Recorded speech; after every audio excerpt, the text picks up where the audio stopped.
So yesterday was so great. I had the immense pleasure of helping to transport Winnie, the fluffy, white, sickly, injured pigeon, up to the Toronto Wildlife Center at Downsview on behalf of my wonderful, compassionate friend Michelle, who came upon Winnie, rescued her, arranged for her care at the Wildlife Center, took care of it all. Such an amazing person, and so I was so happy to be able to get Winnie up there. But some pigeon gossip for you. So the Wildlife Center told Michelle that with pigeons, you have to be very quiet and calm, no loud noises, no loud music when dealing with an injured pigeon or rescuing a pigeon. And so loading her up into the truck, I was like, oh yes, no problem. We'll be quiet. We won't play any music. Whatever's best for Winnie the pigeon.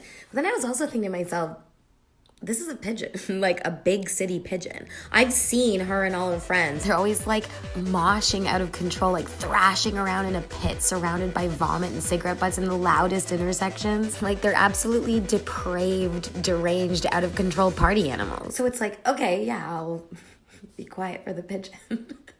I'm obviously kidding. I get it. I party too. I actually party quite similarly to a pigeon. Next day, I'm always just ugh.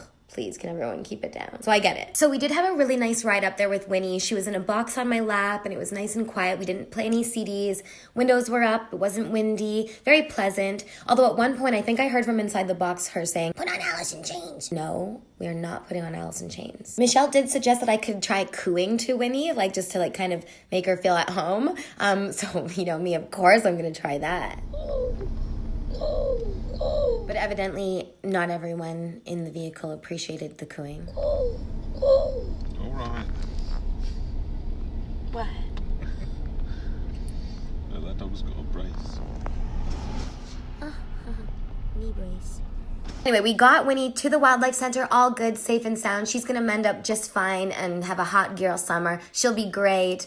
But then I couldn't help but notice, the second we got back on the road, Elliot started, cranking PJ Harvey, and I'm thinking to myself, that was pretty fast that he started blaring the tunes again.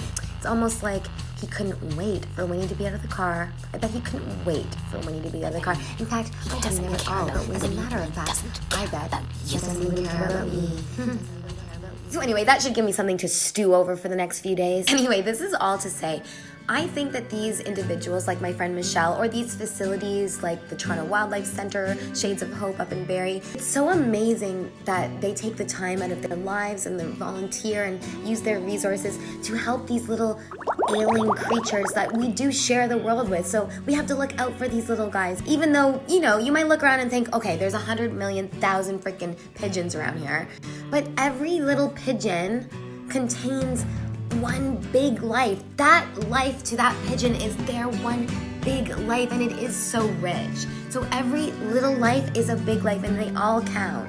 And so I just want to say thank you to all these people who make the world a different, better place by doing these things, like Michelle. And I love you. I loved Winnie. I loved my time with you.